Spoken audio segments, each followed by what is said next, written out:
Malungkot pong ibinabalita ng GMA Network ang pagpanaw ng aming minamahal na kapuso at kaibigan, si Mike Enriquez. Si Mike Enriquez. Siya po ay 71 taong gulang. Si Mike po ay halos 2 dekada nating nakasama gabi-gabi dito sa 24 oras. Higit 20 taon din siyang naging host ng public affairs program na investigador. Si Mike po ay nagsilbing presidente ng RGMA Network Incorporated at naging senior vice president and consultant for radio operations ng GMA. Siya rin po ang host ng Super Balita sa umaga at saksi sa Double B, sa Super Radio DZBB. Mahigit 50 taon ng buong pusong naglilingkod sa mga manonood at tagapakinig si Mike na nagsimula sa industriya noong 1969 at naging bahagi ng GMA Network noong 1995. Nagluluksa po ang Board of Directors, Management at Empleyado ng GMA Network Incorporated sa pagpanaw ni Mike. Ayon sa GMA Network, ang kanyang dedikasyon sa industriya ay magsisilbing inspirasyon sa lahat.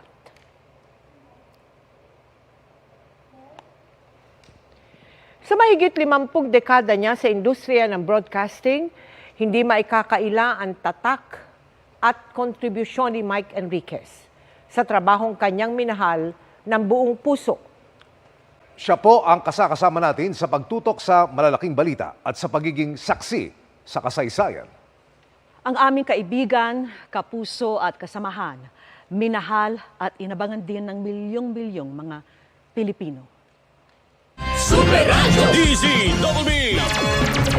Magandang umaga Luzon, magandang umaga Visayas, magandang umaga Mindanao. Mula pagsikat ng araw, 6 na minuto makalipas sa kapitaw ng umaga, namataan ang namumuong sama ng panahon. Live mula sa GMA Network Center, ito ang 24 oras. Bakit hanggang ngayon ay 8 milyon pa rin ang nagdodroga sa Pilipinas? hanggang sa pagkagat ng dilim. Nakatutok kami 24 oras.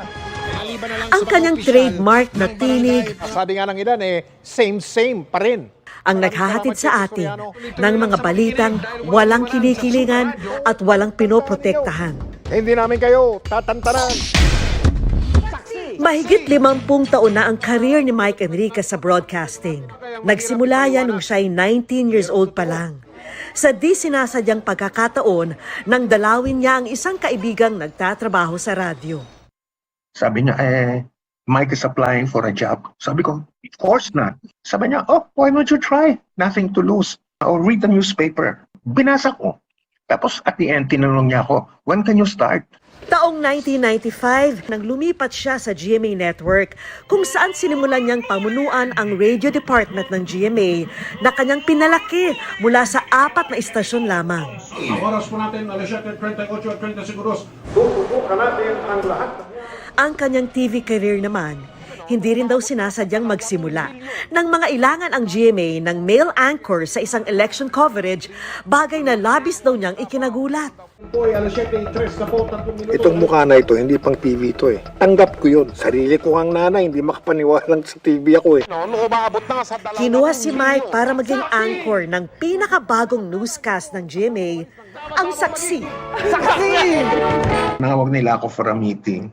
Sabi nila gusto nila fast-paced newscast. Tapos ang gusto nila mabilis, no? Mabilis. Tsaka puro headlines lang. Nervyos ako noon. Nanginginig ako sa takot, tapos ang lamig pa ng aircon. Basta po kayo, tataas na ang presyo ng langis bukas. Mula rito, gabi-gabi na siyang naging tagapaghatid ng balita na pumukaw sa atensyon ng milyong-milyong Pilipino sa kanyang unique na estilo ng pananalita. Taong 2000, nang opisyal na maging investigador ng bayan si Mike. Na umaksyon at nagbigay solusyon sa mga sumbong at problema ng ating mga kababayan.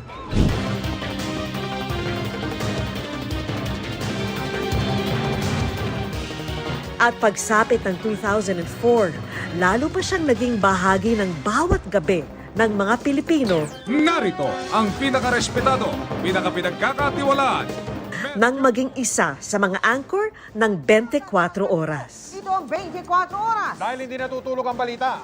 Ang 24 oras na investigador ng bayan, tunay na ngang walang inaatrasan. Ng eleksyon 2010, si Senador Noynoy Aquino. Senador, magandang gabi po. Magandang gabi rin, Manong Mike. Mula gyera sa Iraq, Kahit sa anong dako ng mundo kagaling dito, iisa lang kami. Iisa lang ang aming misyon. Lahat kami mamamahayag. Ang trabaho namin, ipaalam sa buong mundo ang katotohanang nangyayari dito sa loob ng Iraq. Dati, yan oh. Ngayon, ito na. Sa lupa. pati pinakamalalakas na bagyo. Mahigit 20 minuto na kami lumilipad dito, papalapit na sa Tacloban. Lahat ng dinaanan namin, lahat ng bahay, sira. Tignan ninyo ang mga tao, kanya-kanyang hakot na nung mga karga nung barko na mga sakong puti. Ni isang bubong, Mel, ni isang bahay, ni isang struktura o gusali, wala ka makikita na walang pinsala. Mga nakapanlulumong trahedya. Hindi pa rin po nakakabangon mula sa nangyaring bakbakan ang dating sentro ng komersyo dito po sa Marawi. Ganito ang sistema dito, Mel. Mga makasaysayang pangyayari. Bakit kayo nandito sa Vatican? Bakit nyo gustong makita si John Paul II? Ang sabi nila, Mel, kasi isa siyang mabuting tao. Sa mga sandaling ito, meron daw nagaganap na negosasyon para sa pagre-resign ni Presidente Estrada. Hanggang sa taon ng traslasyon ng itim na Nazareno. Patindi ang damdamin ng mga deboto. Isa lang ang sigaw nila. Viva! Naroon siya upang ihatid ang pinakamaiinit at pinakabagong ulat. Naramdaman ko po kanina ang sidhi ng pananampalataya ng mga deboto. Our next MSAP icon is the legendary main man of the newsroom, Mike Enriquez. Ang kanyang husay, kinilala hindi lamang dito sa Pilipinas, kundi maging sa international stage. This is an affirmation that we must be into something right and something good. Ako po si Mike Enriquez, buong puso para sa Pilipino. Ito ang GMA, walang kinikilingan, walang pinoprotektahan. Yo! Pero sa kanyang galing sa pagbabalita, kanya ring naipapakita ang kanyang pagiging tao lamang. Kung saan galing yung bagong strain o uri. Excuse me po. Excuse me po. Hindi po yung coronavirus. Hindi po yung coronavirus. Ng coronavirus. Good manners and right conduct yun. Kala ng mga tao, arte yun eh. O gimmick. Hindi po. Kasi bata pa kami, sinanay na kami na pag inuubo ka o pag binahing ka, dapat mag-excuse me po ka. Sa eleksyon 2019, pusuan ang totoo. Nitong eleksyon 2019, pinag-usapan at naging viral din ang ilan sa mga sinabi ni Mike. Gusto ko silang singilin. Anong maasahan namin sa inyo ngayon? ka na? Yes! Maaga. Akala na singilan mo? Oo, para magkaalaman. Magkano ba yung Ngayon sa'yo? pa lang, magkaalaman na para sa habang umuusad ang kanilang termino, na-check natin yung ginagawa nila versus yung ipinangako nila. Ngayon, ang aming minamahal na si Mike, hindi muling maririnig ang tinig matapos ang kanyang pagkikipaglaban sa karamdaman. Pero sa aming puso, malinaw na malinaw pa rin ang kanyang boses. Hindi namin kayo tatantanan. Ako po ang inyong kapuso, Mike Enriquez. Totoo, may paninindigan. Gabay namin sa paghahatid ng serbisyo at katotohanan at ng matapang na pagbabalita.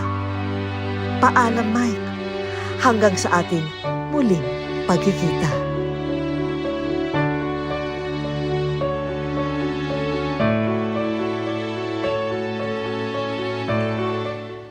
Alam nyo, gusto kong palakpakan si Mike. Galing talaga. Woo! At yan po ang mga balita ngayong Martes. Ako po si Mel Tiangco. Ako naman po si Vicky Morales para sa